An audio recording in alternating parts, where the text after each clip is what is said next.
Subscribe कीजिए हमारे channel physics with Kaur को और बेल आइकन को दबाइए लेटेस्ट एजुकेशनल वीडियो को सबसे पहले देखने के लिए।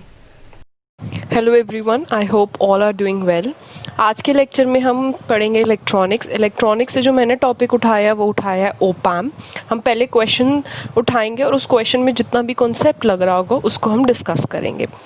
तो फर्स्ट क्वेश्चन हम देखते हैं, the inverting ओपैम shown in the figure has an open loop gain of 100. The closed loop gain V0 upon Vs is. First of all question में इन्वर्टिंग ओपैम की बात हुआ है। इसका मतलब मुझे पता होना चाहिए कि हमारे पास जो इन्वर्टिंग ओपैम होता है वो क्या होता है। सेकंड बात वो कह रहा है ओपन लूप गेन।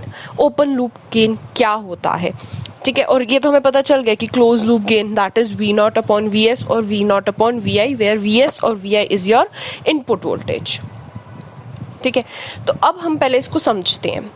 क्वेश्चन में हमारे को फिगर गिवन है इसके कॉरस्पॉन्डिंग, तो स्टार्ट करते हैं। फर्स्ट ऑफ ऑल हम देखते हैं कि हमारा प्रैक्टिकल इन्वर्टिंग जो हमारे पास ओपैम होता है वो दिखता कैसा है।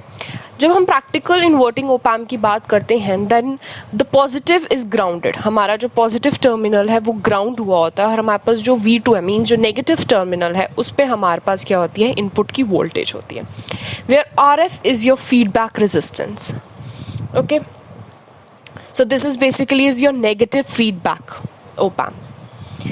अब इस चीज़ को समझने के लिए अगर हम एक सिंपल ओपैम को कंस्ट्रक्ट करते हैं तो हमारे पास जो पॉजिटिव टर्मिनल होता है that I denoted by V1, उसको हम कहते हैं non inverting input, that is known as non inverting input. और जो हमारे पास नेगेटिव होता है that is V2, that is known as inverting input, that is known as inverting input.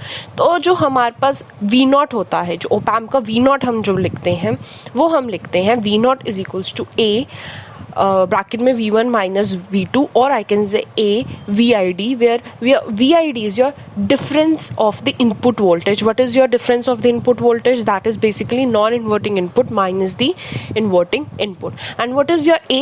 A here stands for the large signal voltage gain or open loop gain और open loop gain.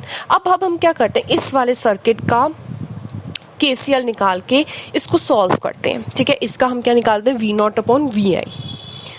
तो जब हम इसको V0 upon Vin या Vi निकालते हैं तो हम क्या करते हैं, अब देखो V1 तो ग्राउंड है तो इसके कहाँ पे जो हमारे पास जो वोल्टेज होगी तो ज़ीरो होगी। अब V2 पे हम KCL लूप लगा सकते हैं, तो that will B V2 minus Vn upon R1 plus V2 minus V0 upon RF equals to 0, and as I know V1 is equals to 0। एक इक्वेशन हमारी ये थी, एक इक्वेशन हमने ये बनाई, एक हमारे पास V1 इक्वल टू 0 है। अब V1 इक्वल टू 0 को मैं अगर फर्स्ट इक्वेशन में डालती हूँ तो मैं यहाँ से V2 निकाल सकती हूँ, that is minus V0 upon A, that is minus V0 upon A। और इस माइनस V0 अपॉन A को मैं इक्वेशन 2 में सब्सिट्यूट कर देती हूँ। हाँ, सब्सिट्यूट कर देती हूँ। जब मैं इसके अंदर सब्सिट्यूट करती हूँ तो मेरे पास क्या आएगा, minus V0 upon A minus Vn upon R1 plus bracket में minus V0 upon A bracket close minus V0 upon RF equals to 0, ठीक है। अब मैं इसको सिंप्लीफाई करती हूँ तो जो मेरे पास V0 अपॉन Vi है या Vn है, Vi input basically, that will be minus A upon RF divided by bracket में R1 plus RF plus AR1। Okay, so this is basically the formula of your practical inverting op-amp with negative feedback.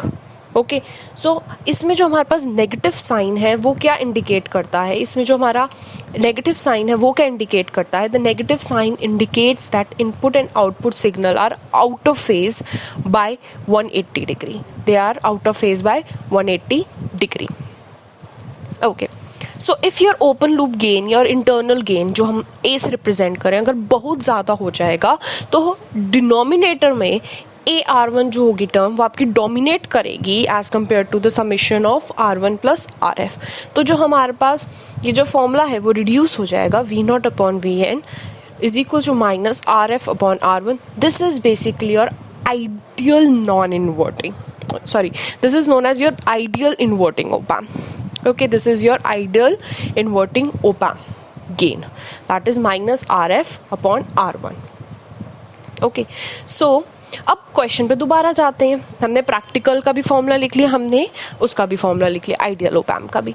अब दोबारा अगर हम question में जानते हैं तो हमें वो दे क्या रहा है, ओपन लूप गेन गिवन है. तो इसका मतलब है कि हमें जो फॉर्मूला यूज़ करना होगा वो यूज़ करना होगा प्रैक्टिकल का.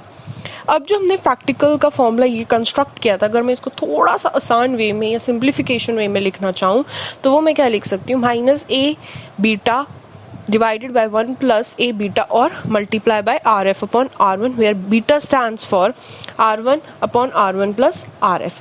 अब हमारे को क्वेश्चन में R1 और RF क्या गिवन है, R1 गिवन है हमारे को 1 किलो ओम और जो हमारे को RF गिवन है वो गिवन है हमारे पास 10 किलो ओम. ठीक है, सो 1 upon 1 plus 10 gives you 1 upon 11 as beta. Put the value of beta in this formula, you will get minus 100 1 upon 11. और जब आप divided by 1 plus 100 1 upon 11 into 10 upon 1, okay, where RF is basically equals to R2 because this is your R2 in the question is your feedback resistor. So you will get your answer as minus 9. So what you will get, the gain V0 upon Vi or your closed loop gain as equals to minus 9.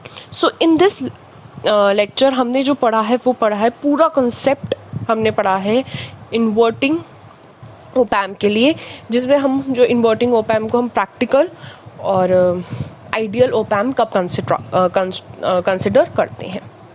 ठीक है, कब हम इस चीज़ को consider करते हैं कि हमारा इन्वर्टिंग ओपैम्प कब आइडियल होगा और कब हमारे पास वो प्रैक्टिकल इन्वर्टिंग ओपैम्प की तरह काम करेगा.